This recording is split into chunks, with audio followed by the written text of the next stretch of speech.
make, doing you right. I'm showing you love, doing whatever you like. But I don't fuck with bitches, I like independent women. I'ma help you through the dishes, cause that pussy so delicious. I got baddies with big fatties. I fucked up on your bitch in the caddy in Cincinnati. I was hitting it like, shorty started calling me daddy. From Baltimore to Miami, got bitches at every alley. I got God on my side, so I can do anything. Married to the money, I just went and bought a wedding ring. Down payments on everything, I mean everything. Fuck is you saying I couldn't make it, bitch, I made a name. Now I'm everything that you wanna be. I've seen things and knowing whatever wanna see. I'm the rookie in the vet, catching checks on the jet. With a type of bitch that you ain't never gonna meet. Good, cash flowing, pockets growing. Wake up, blessed every morning. Just in case y'all didn't notice, I'm the fucking shit up in this bitch and everybody knows it. Cash flowing, pockets growing. Wake up, blessed every morning.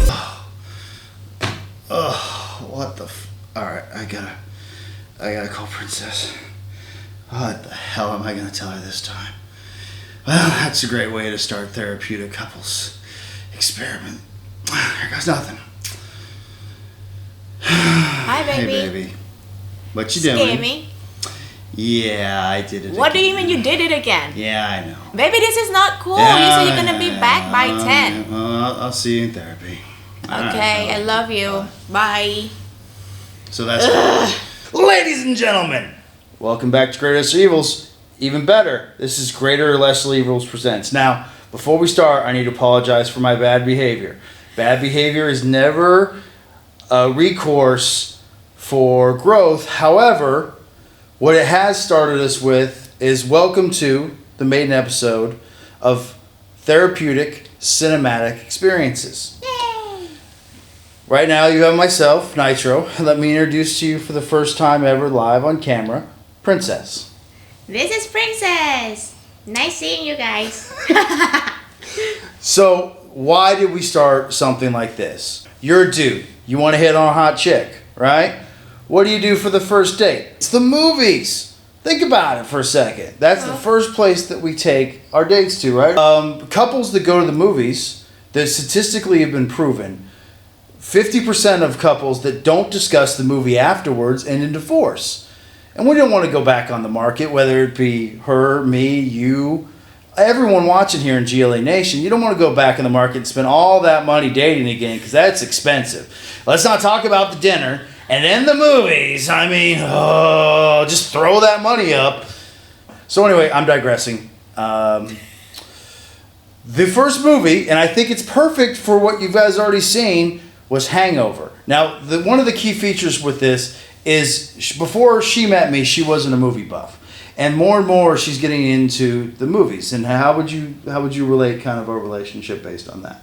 Do you enjoy that we sit down and we partake in these, or what do you? Well, yeah, let's put it this way. So just like Nitro said, before I met him, I watched a lot of movies, but there were a lot of gems that I didn't know exist before Nitro. So he introduced me to so many new things. So yes.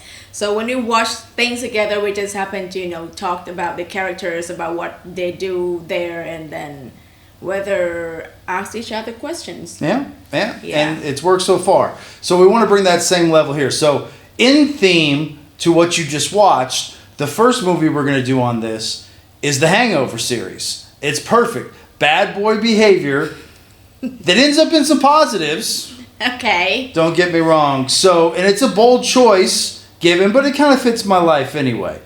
So you go into the Hangover series if you haven't seen it, right? And the first thing it cuts into is exactly what you see. So if you got that phone call from me, right? How many chances do I get? We fucked up. How many chances? Yeah, how many chances? How many times can I fuck up before I'm in the doghouse? You're in the doghouse, or you're just gone? Just in the doghouse? I'm just gone. Just gone. Wow. Hey, look, we all have that thing to go with. Obviously, these Hangover guys are crazy, wacky adventures. So if I came home to you, I want you to picture that I'm not Doug. Doug's got the greatest part about all this, right? Because Doug just gets to go back, has a happy life. Yeah. Might get kidnapped in one, or two. He gets kidnapped in two of them, yes, right? both of them. But at least Doug doesn't get some of these other things. So, but yeah, what if you had to go do the Hangover? What if you and your girls did the Hangover stuff? And you called me. How would that go? Oh, yeah. The thing is that the question has to go back to you, actually. What's that? So, but the thing is that, when that kind of things happen, and if something happened like in the movie, of course I have to call you. Mm-hmm. So it will be actually difficult to tell you what happened, because the next day is going to be, or even that day is going to be our wedding. Okay, so let's cut to the Thai one, since we're talking about wedding. Okay, right? the second one. If you didn't know, she is Thai. Yay! And Jamie Chung is not Thai. She's not Thai. Just she's. That's what I said. Yes. What is she? What race is she? I think she's American. Yeah, she's like American Chinese, but not Thai. No. They didn't get a Thai girl for Thailand. That made her a little bit angry. It was funny. Absolutely hilarious. So I also got to cut in with this too, is one of the main reasons is I've watched my parents have such a very successful relationship being able to communicate. And it's really some of the things in GLE that we strive through with movies. So this is just another arm of us reaching out to try to go with the dynamics to get couples to interact with each other. So let's start with this. So I give you a phone call. I'd probably call you from jail in The Hangover 1. Yeah, right? Yeah, I would definitely call you from jail. Like, they have so many outs. They have so many times where they could just admit to what happened and just go forward, but they don't. Which, I mean, really is a dichotomy of human male behavior. And let's admit it, boys, we do it all the time. It's one of those things. So you tell me from a female perspective here, what do you think about the Hangover movies? This is the first time we've ever seen them. Yes. You got to see them all in a row. Mm-hmm. What do you think about it? To be honest, like, the reason that I kept it this long to watch it, because I thought that it's like shitty movies, to be honest. Okay. So, like, I was like, oh, so it's this guys party so hard and then they just got messed up. That's it. So, Okay. so I didn't, there were so many times that I see them on Netflix or whatsoever, and then I was like, okay, maybe I'll try watching it, but then I was like, maybe no. But then, after I watched it, actually there are so many good points that you picked out of this movie. So. Okay. Mm-hmm. Like what? Like, what was your favorite part of the first one? Of the first one? What cracked you up in the first one? Wait, the first one, where were they? They went to Vegas. Okay. Mike Tyson punched out your favorite guy, Zach Galifianakis' character, okay, who I can't think of right now. So if you ask me, like, the biggest thing about the first one, or even the whole three of them, is Alan. Okay. To be honest, like, he's so impressive as a character. So, like, it was the... And Zach Galifianakis is the actor that put Alan, if you guys don't know that. So. Yeah. So it's a time when they already checked into the hotel in Vegas, and then they all were going to, everyone else was dressing up, like suit up, and then he just like, in his t-shirt and jeans and his man purse. It is a satchel. Okay. It is not a man purse. It is a satchel. Although I wouldn't wear the man purse either. So but yeah. I'm with you there. Mm-hmm. I was like, yeah, that's funny. So they have their different levels of humor, and I think they set up what you typically get in a boys group. Like the wolf pack may be a metaphor going forward, but you got the bad boy in the group. That's Phil. That's Phil. That's Bradley Cooper's character, the sexy bad boy who kind of just does stuff. And if you look at some of the pictures from the afterwards, you see him. He's kind of more of his element. And then you've got Stu, kind of the insecure friend that's with the group, that is smart, successful on some level, just doesn't see himself through anywhere else. And then you've got the dipshit, which is Alan, who's the comic relief for the group that just everyone kind of looks at like, so be it. And I know some of you looking around with your friends going, man, wow, you're describing these friends. Then you've got your normal average friend, which is Doug, right? Could they pull it off in a woman's concept? Could they come up with a woman's trio of The Hangover? That's an interesting question though, like, because in my group of friends, I think we are just alike. I don't know, somehow it's different from male groups. Okay. Yeah, like me and my best friends, Cindy and Nita, the ones that I'm, currently hanging out with, we are. Yeah, I think we work differently from male groups. So when you go on your bachelor party, because this is a bachelor party, that's what starts all this, really. It's bachelor party, then a bachelor party, then really Alan's bachelor party is number 3 if you really want to look at it that way. Right? So this is what I'm going to expect. Am I going to expect a phone call and you're going to be late for the wedding and I'm going to be sitting there? I know. You'll be fine. I'll be fine? You'll be fine. Yeah. I've been to Bangkok. And I'll say that with some of them, that crowd. I've been to Vegas too. Yeah, just some of the behaviors, and I'll tell you, the writing here is astronomically better. These are formulaic movies, which I know that she personally likes some of these slapstick comedies, and you may call it the comedies, that kind of just are a little bit more physical humor and a little bit more prescribed. And this is right up that alley. What do you think is the funniest part out of all this movie? What's the thing the funniest part that made you just drop down laughing? There were so many part of them though. Okay, let's see from the first one that we watched, actually we didn't do it, how do you say it? In order. So we watched the one in Thailand first. Yes, which is my call because second one first. And I've been to Thailand and my butthole is still clean.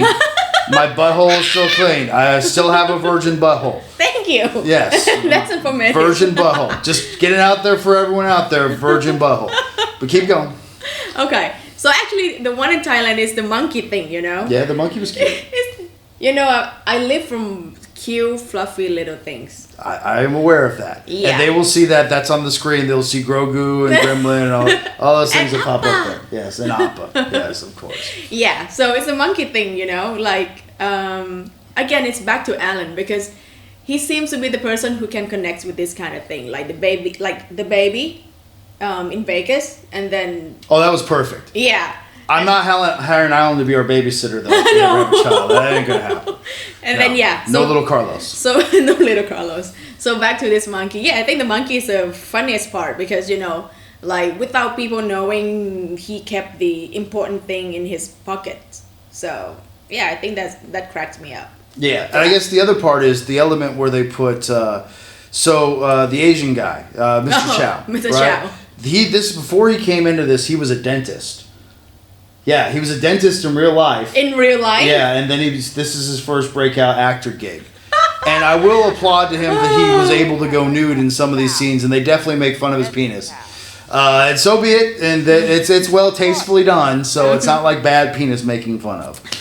But without the elephant in the room, the Mr. Chow, I don't think you can drive some of these antics. He's really kind of the catalyst, the injection in the whole thing, and I think that's a good thing going forward with Alan, that when Alan realizes he can't have Chow in his life, that's the wolf pack disconnecting itself from that, maybe that gangster type element that it does.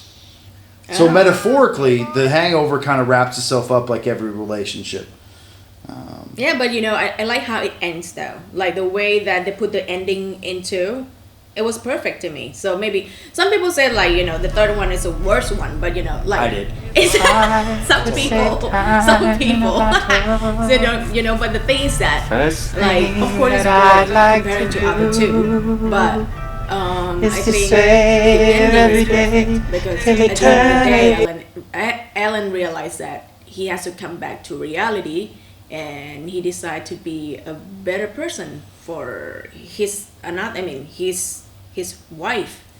Yeah. He found his purpose. Mm-hmm. And if you look back, remember the flashback scenes of when they're trying to figure out what he did. He looks at himself as a kid, and they're all kids. So honestly, 3 is like Alan's growing of age, going forward on a whole different other scale. Of course, don't get me wrong, with the background story. I don't think 3 should have been made. I'm not a big fan of 3.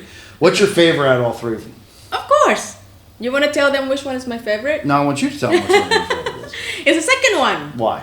Because it happened in Thailand. Okay. And the main reason, if you guys still remember from the night before the wedding, I guess, when they all gathered around on the beach of the hotel. In the hotel, and then even before that, when they were having dinner with the whole family. Is that what your dad's gonna do to me? He's gonna call me. No. He's gonna call me. What is that? You. He's gonna call me Foo or whatever. Joe. Yeah, there you go. So actually, that was quite impressive in terms of researching that the team has done to the movie. Because it was actually deep. It's not just like, okay, we're just gonna go to Thailand and pick the location, and we're just gonna pick out some famous Thai actors and put them in there. But they paid attention to some details too.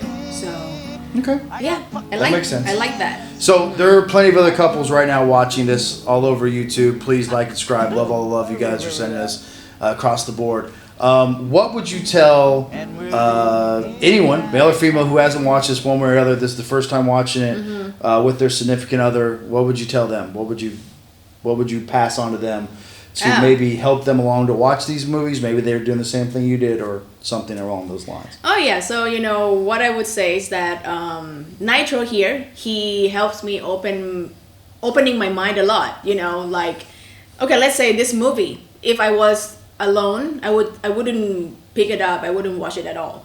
But what I would say is that just keep your mind open. So that will be the time that you will get to learn, or you will get to pick up some new stuff, and that would be good for you, I guess. Okay. Yeah. All right. So how many more dog houses do I get? One is enough. We'll just go forward past that. So, so The Hangover, all three of them, watch them in order. Watch them with your significant other. Talk about it. Please, anything we miss, please touch below. This is the first maiden episode of all these across the board. Like any good therapy session, we are on a clock, and I ain't paying for more into this. Or maybe this is your free therapy, so we'll go with that. But anyway, thanks for watching. We'll have more of these coming going forward. I'm going to continue to expose her to some of my loves. You're going to see coming forward, some of these episodes going forward are definitely things that you're going to go, yeah, those are man movies. She's going to, yeah. This is how I got a doghouse, guys. Anyway, better said, Nitro Princess, GLE Studios. See ya. See ya.